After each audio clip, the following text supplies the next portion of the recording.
अस्सलामुअलैकुम, आप देख रही हैं बोल न्यूज़। मैं हूं शुमाइला अरशद। हेडलाइंस आपने देखी। बुलेटिन के आगाज़ में सबसे पहले खबर यह है कि पाक बहरिया ने दिफाई समंदर में एक और बड़ा कदम उठाते हुए एंटी शिप बैलिस्टिक मिसाइल का ज़बरदस्त तजर्बा कामयाबी से कर दिखाया। ये मिसाइल समंदर और खुश्की दोनों जगह अपने हदफ को बेरहमी से चीर कर गुजरने की सलाहियत रखता है, जो पाकिस्तान की बहरी ताकत को एक नई क़ुव्वत देता है। State of the art guidance और जदीद तरीन टेक्नोलॉजी से लैस ये वेपन सिस्टम दुश्मन को दूर से ही खबरदार करने के लिए काफी है। ISPR ने एक बार फिर समंदर में अपनी बालादस्ती साबित कर दी। ISPR के मुताबिक पाक बहरिया ने एंटी शिप बैलिस्टिक मिसाइल का शानदार और तारीख साज तजर्बा किया, जिसने समंदर और खुश्की दोनों पर अपने अहदाफ को बेखता निशाना बनाकर दुश्मन को साफ पैगाम दे दिया कि पाकिस्तानी दिफा अब पहले से कहीं ज्यादा मजबूत और नाकाबिले तस्खीर है। ये जदीद weapon system state of the art guidance, high tech navigation और कटिंग एज खुसूसियात से लैस है, जो बहरी दिफा के मैदान में पाकिस्तान को नई बुलंदियों पर ले जाता है। सरबराह पाक बहरिया ने खुद इस कामयाब तजर्बे का मुशाहिदा किया, जबकि सदर मुमलिकत, वजीर आजम, field marshal, chairman joint chiefs of staff committee और तीनों मुसल्लह अफवाज के सरबराहान ने इस अहम संगे मील पर मुबारकबाद दी। ये तजर्बा सिर्फ तकनीकी कामयाबी नहीं, पाकिस्तानी बहरी ताकत की वो धाड़ है जो दुश्मन के दरियाई अज़ाइम पर वाज़े लकीर खींचती है। पाकिस्तान जब भी हमला करता है ऐलानिया करता है, शहरियों को निशाना नहीं बनाता। DG ISPR lieutenant general Ahmed Sharif का दो टोक और वाज़े ऐलान कहा कि हम अफगान अवाम के नहीं बल्कि दहशत गर्दी के खिलाफ हैं। तहरीक तालिबान अफगानिस्तान और TTP में कोई फ़र्क नहीं, हम हक पर हैं और हक गालिब आएगा। हमारी नज़र में कोई गुड और बैड तालिबान नहीं है। हम जब हमला करते हैं तो ऐलानिया करते हैं, जिम्मेदार मुल्क है। लेफ्टिनेंट जनरल अहमद शरीफ चौधरी ने दो टोक दुनिया को बता दिया। कहा, अफगान तालिबान के इल्जाम झूठे और बेबुनियाद है। हमारी पॉलिसी अफगान अवाम के खिलाफ नहीं, दहशत गर्दी के खिलाफ है। सोशल मीडिया पर चलने वाली खबरें महज अफवाहें हैं, जिसका हकीकत से कोई ताल्लुक नहीं। DG ISPR ने मुतालबा किया कि अफगान रिजीम दहशत गर्दों के खिलाफ कार्रवाई करे। तहरीक तालिबान अफगानिस्तान और TTP में कोई फर्क नहीं, हम हक पर हैं और हक गालिब आकर रहेगा। जोर दिया कि दहशत गर्दी के खिलाफ मरबूत जंग लड़ने के लिए अपना घर ठीक करना होगा। पाकिस्तान के अवाम और अफवाद दहशत गर्दी के खिलाफ मुत्तहिद हैं। Chairman joint chiefs of staff committee general Sahir Shamshad Mirza की फील्ड मार्शल सैयद आसिम मुनीर से अलविदाई मुलाकात हुई। फील्ड मार्शल ने जनरल साहिर शमशाद मिर्जा की क़यादत और खिदमात को सराहा। Chairman joint chiefs of staff committee general Sahir Shamshad Mirza ने ताउन पर फील्ड मार्शल और मुसल्लह अफवाज का शुक्रिया अदा किया।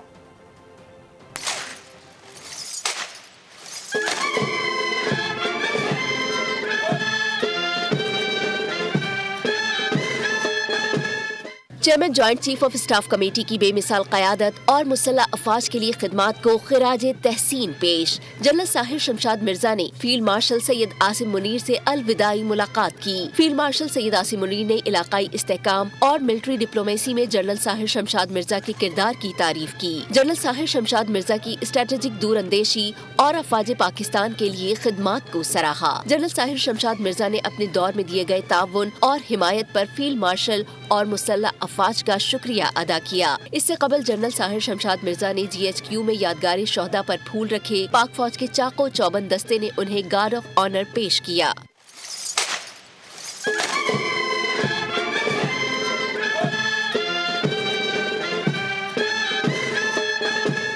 Chairman joint chiefs of staff committee general Sahir Shamshad Mirza का एयर हेडक्वार्टर्स का भी अलविदाई दौरा। Air chief marshal Zaheer Ahmed Babar Sidhu ने खैर मकदम किया। पाक फजाइया के दस्ते ने गार्ड ऑफ ऑनर पेश किया। जनरल साहिर शमशाद मिर्जा 27 नवंबर को अपनी मुलाजमत की मुकर्ररा मुद्दत पूरी करने के बाद रिटायर हो जाएंगे।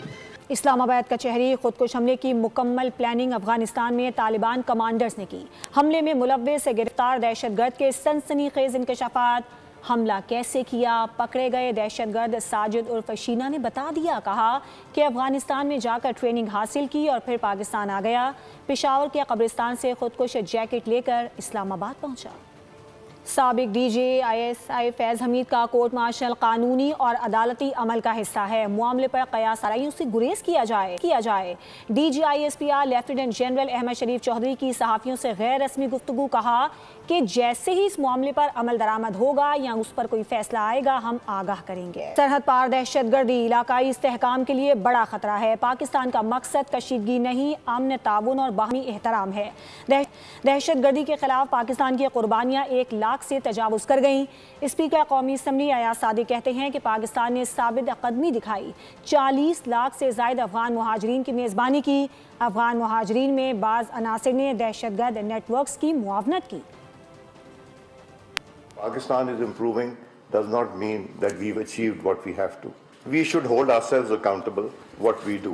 You give the idea and they will prepare the bill for you that you need to bring to the parliament. That brought more productive and positive legislation so that we can coordinate, meet regularly, and we should try and improve our human rights issues. दहशतगर्दी की सारी planning Kabul में हुई। हमलावर अफगानिस्तान से ताल्लुक़ रखते हैं। वज़ीर इत्तलात अताउल्लाह तारड़ ने 11 नवंबर कचहरी हमले की तफसीलात बता दी। कहा कि 4 दहशतगर्द 24 घंटों में पकड़े गए। तहरीक तालिबान अफगानिस्तान ने तहरीक तालिबान पाकिस्तान से मिलकर हमला किया। अता तारड़ ने कहा कि फील्ड मार्शल आसिम मुनीर की क़यादत में तमाम फोर्सेस मुतहर्रिक हैं। पेशावर हमले में मुलव्वस दहशतगर्दों के पाकिस्तानी होने की तस्दीक नहीं हो सकी। दहशतगर्दों ने जहां रात गुजारी उसकी शनाख्त कर ली गई है। IG खैबर पख्तूनख्वा जुल्फ़िकार हमी ने बताया कि FC हेडक्वार्टर्स में 3 दहशतगर्द दाखिल हुए जिनको हलाक किया गया। CCTV हासिल कर ली गई है। कराची से खबर है, जहां खवातीन के मोबाइल फ़ोन हैक करके ब्लैकमेल करने का घिनौना खेल। गिरफ्तार मुलजिम के सनसनीखेज इंकशाफात, 4 खवातीन की नाजेबा वीडियोस बनाने का एतराफ़। पुलिस ने FIA साइबर क्राइम विंग को कार्रवाई के लिए दरख्वास्त दे दी। तफसीलात खुर्रम गुलजार की इस रिपोर्ट में देखिए। कराची में खवातीन के मोबाइल फ़ोन हैक करने और उन्हें ब्लैकमेल करने के नाजेबा वीडियोस बनाने पर मजबूर करने वाला मुलजिम समीर उर्फ PK कानून की गिरफ्त में आ गया। मुलजिम के हैरानकुन इंकशाफात बताया कि वो 7वीं जमात पास और बेरोजगार था। लाहौर के एक शहरी से 5000 रुपए में हैकिंग लिंक खरीदा, फिर मुख्तलिफ सोशल मीडिया प्लेटफॉर्म्स पर खवातीन को लिंक्स भेजकर उनके मोबाइल फ़ोन और सोशल मीडिया IDs तक रसाई हासिल की। उससे मुझे वो फेक लिंक जनरेट करने वाली वेबसाइट बताई। 3rd पर्सन को मैंने अगर वो सेंड करता था मैं, तो वहाँ पे वो लॉगिन करती थी ID पासवर्ड डाल के, तो उसका ID पासवर्ड मेरे पास आ जाता था। फिर मैं उनसे बातचीत वगैरह करता था लड़कियों से। मुलजिम ने एतराफ़ किया कि अब तक वो 4 खवातीन के साथ नाजेबा वीडियोस बना चुका है। 1 साल हो गया इस चीज़ को। उनको बोला कि इसको ईदगाह थाने पे इसकी FIR लेके जाते हैं। तो मैंने सब चीज़ उनको बताई वहाँ पे राना साहब को कि ऐसे ऐसे जो है वो मुझे लाहौर के लड़के ने बताया था। मैंने उनसे पूछा था तो मैंने ये सब चीज़ें करी थी, वरना उससे पहले मुझे ये सब चीज़ नहीं पड़ी थी। खातून ने 17 नवंबर को रंचोड़ लाइन में मुलजिम को मिलने बुलाया और पकड़कर पुलिस के हवाले कर दिया। DIG साउथ ने खुसूसी तफ्तीशी टीम तश्कील दे दी। FIA को डिजिटल शवाहिद की फ्रांसिक जांच, डाटा रिकवरी और मुतासरा खवातीन की मदद के लिए मुतालिका अफसर नामजद करने की दरख्वास्त दे दी। शहर में खवातीन को हिरासा करने का ये पहला वाक़या नहीं, इससे कबल भी मुतादिद ऐसे वाक़यात रिपोर्ट हो चुके हैं। कैमरामैन दानिश शकील के साथ खुर्रम गुलजार, बोल न्यूज़, कराची। कराची में ई-चालान सिस्टम को नाफिज हुए 1 माह मुकम्मल हो गया। ट्रैफिक कवानीन की खिलाफ वर्जियों पर 93,000 से ज़ायद ई-चालान जारी किए गए। सिर्फ 30 दिन में ट्रैफिक पुलिस के खजाने में 71 करोड़ रुपए से ज़ायद जमा। सबसे ज़्यादा 57 करोड़ 54 लाख रुपए की आमदन सीट बेल्ट ना बांधने वालों से हुई।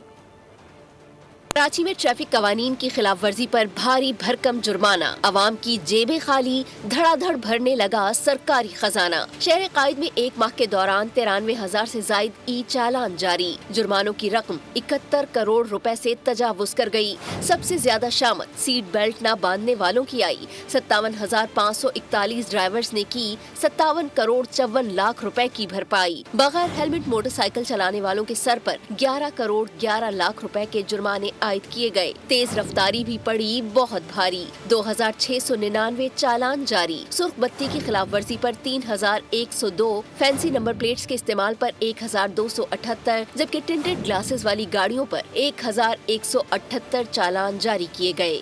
लाहौर में अलग जुर्माने और कराची के अलग जुर्माने हैं। कराची के साथ इम्तियाजी सलूक किया जा रहा है। ई चालान से मुतालिक सिंध हाई कोर्ट में दरख्वास्त गुजार का जजेस से दिलचस्प मुकालमा। जजेस की जानिब से जवाब मिला कि आप कराची का मवाजना किसी और शहर से ना करें।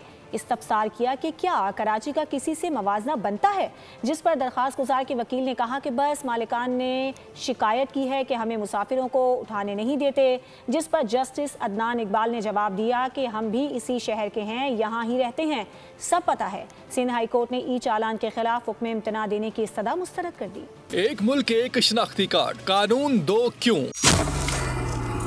लाहौर में ट्रैफिक कवानीन अलग, कराची के बहुत ही अलग। जिस चालान का जुर्माना लाहौर में 200 रुपए लिया जा रहा है, मेरे कराची में ट्रैफिक वाले 5000 क्यों वसूल कर रहे हैं? कराची वालों ने सिंध हाई कोर्ट में अर्जी लगा दी। हुकूमत Sindh, chief secretary, IG Sindh, DIG, traffic police, NADRA, excise को फरीक बनाया गया और सवालात उठाए गए। शहर भर में सहूलत कोई नहीं है, इंफ्रास्ट्रक्चर भी तबाह है, सड़कें तबाह बर्बाद है। फिर शहरियों पर भारी जुर्माने आयद करने का मकसद क्या है? आईन पाकिस्तान के तहत तमाम पाकिस्तानी शहरियों के मसावी सुलूक हैं और इम्तियाजी सुलूक नहीं रखा जा सकता। मसावी सुलूक अगर नहीं रखते हैं तो आईन पाकिस्तान की खिलाफ वर्जी है। आपने अमेंडमेंट सिंध असेंबली से ये कराई है कि ई चालान जो है कराची के शहरियों के ऊपर, लेकिन वहाँ कहीं ये नहीं लिखा कि ई चालान के अंदर किसी भी वायलेशन के कितने रेट्स होंगे। रेट्स इन्होंने अपनी तरफ से जो है ना अपनी ख्वाहिश की बुनियाद पर लगाए, जो कि गैर इंसाफ पर मबनी है। सवाल उठाया, चालान की आड़ में शनाख्ती कार्ड ब्लॉक करने की धमकियां देना बुनियादी हकूक की खिलाफ वर्जी है। एक ही मुल्क में दो कानून कैसे काबिल कबूल हो सकते हैं? ट्रैफिक इंतजामात और शहरी सहूलियात की हालत नाकाबिल बयां है। मरकजी मुस्लिम लीग, जमात इस्लामी, बस ऑनर्स एसोसिएशन ऑनर्स की दरखास्तों पर समाअत के दौरान अदालत ने ई चालान के खिलाफ फौरी हुक्म इम्तना देने की इस्तदा मुस्तरद कर दी। अदालत ने DIG ट्रैफिक समेत दीगर से जवाब भी तलब कर लिया। दरखास्त की समाअत 11 दिसंबर तक मुलतवी कर दी गई। कौमी लेबर फोर्स सर्वे 2024-25 के नताइज जारी कर दिए गए। पाकिस्तान में बेरोजगारी की शरह बढ़कर 7.1% हो गई है। 2020-21 में मुल्क में बेरोजगारी की शरह 6.3% थी। गुज़श्ता 5 साल में बेरोजगारी में 0.8% तक इजाफा हुआ। पाकिस्तान में इस वक्त तकरीबन 80 लाख अफराद बेरोजगार हैं। मुल्की मईशत ट्रैक पर होने के हुकूमती दावे, स्टॉक एक्सचेंज तारीखी बुलंदियों पर, मुआशी इशारिये मस्बत समत में रवा दवा है। ज़र मुबादला के ज़खारे में भी रिकॉर्ड इजाफा हुआ। कौमी लेबर फोर्स सर्वे 2024-25 के नताइज ने कुछ और ही कहानी। फोर्स सर्वे के मुताबिक पाकिस्तान में बेरोजगारी की शरह बढ़कर 7.1% हो गई। 2020-21 में मुल्क में बेरोजगारी की शरह 6.3% थी। सर्वे के मुताबिक गुज़श्ता 5 साल में बेरोजगारी में 0.8% तक इजाफा हुआ। पाकिस्तान में इस वक्त तकरीबन 80 लाख अफराद बेरोजगार है। सर्वे में कहा गया कि पाकिस्तान में फीकस माहाना औसत उजरत 39,042 रुपए है। गुज़श्ता 5 साल में औसत माहाना उजरत में 15,014 रुपए का इजाफा हुआ। 2020-21 में माहाना उजरत 24,028 रुपए थी। मर्द हजरात की माहाना उजरत 39,300 रुपए, खवातीन की 37,347 रिकॉर्ड की गई। खबर यह है कि सदर मुमलिकत आसिफ अली जरदारी ने सेनेट का इजलास 27 नवंबर को तलब कर लिया है। इजलास शाम 4 बजे पार्लियामेंट हाउस में होगा। सदर मुमलिकत आसिफ अली जरदारी ने सेनेट का इजलास 27 नवंबर को तलब किया है। इजलास शाम 4 बजे पार्लियामेंट हाउस में होगा। सरबराह JUI ने 27वीं आईनी तरमीम को मुस्तरद कर दिया। न्यूज़ कॉन्फ्रेंस में मौलाना फजल रहमान ने कहा कि पहले बुनियादी मसाइल हल करना होंगे। मौलाना फजल रहमान ने पीपल्स पार्टी को भी तनकीद का निशाना बनाया। 27वीं आईनी तरमीम से न दस्तूर में बेहतरी आएगी, न अवामी मफाद का तकाजा पूरा होगा। जायज़ निकाह के लिए मुश्किलात पैदा की जा रही हैं। मुर्गी और अंडे पर मईशत नहीं चल सकती, इसी बहस में फंसे रहे तो मुल्की मईशत 7वीं सदी में रहेगी। विफाकी वजीर एहसन इकबाल की नाम लिए बगैर तहरीक इंसाफ की पॉलिसीज़ पर तनकीद। कहा कि सियासी अदम इस्तेहकाम ने मुल्क को पीछे धकेला। प्राइवेट सेक्टर के साथ मिलकर मईशत को मजबूत बनाएंगे। ज़ाब्ता अखलाक की खिलाफ वर्जी और इलेक्शन कमीशन अमले को धमकाने के केस में वज़ीर आला खैबर पख्तूनख्वा इलेक्शन कमीशन में पेश हुए। सुहेल आफरीदी के वकील ने मामले पर वज़ीर आला पंजाब समेत वफाकी वज़रा का हवाला दिया। अदालत ने कहा कि खिलाफ वर्जी के मुर्तकिब अफराद को तलब किया जा चुका है। वज़ीर आला ने कहा कि धांधली हुई तो कानूनी कार्रवाई की जाएगी, हमने कोई गलती नहीं की। तरफ से उसमें भी ये लिखा गया है कि मैंने जो तकरीर की वो एबटाबाद हवेलिया ने की, और दूसरी बात कि वहाँ पर मैंने जो है आइन और कानून के दायरे में कार्रवाई का कहा है, और मैंने पूरी तकरीर में वो स्टार्ट मैंने इस तरह लिया कि अगर इलेक्शन में धांधली हुई तो फिर इनके खिलाफ कानूनी कार्रवाई की जाएगी। तो मेरे ख्याल में ये गलत बात नहीं है। हमारी कोई भी इनिंग जारहाना नहीं है। तमाम इनिंग्स हमारे जो हैं आईनी और कानूनी हैं, और आईन और कानून के मुताबिक जो हैं हम हक और सच बात कर रहे हैं। किसी को जारहाना लग रहा है, किसी को तल्ख लग रहा है, तो इंशाअल्लाह ताला हम आईन और कानून के मुताबिक बात करेंगे। सब्सक्राइब करें और बेल दबाएं ताकि कोई खबर रह न जाए।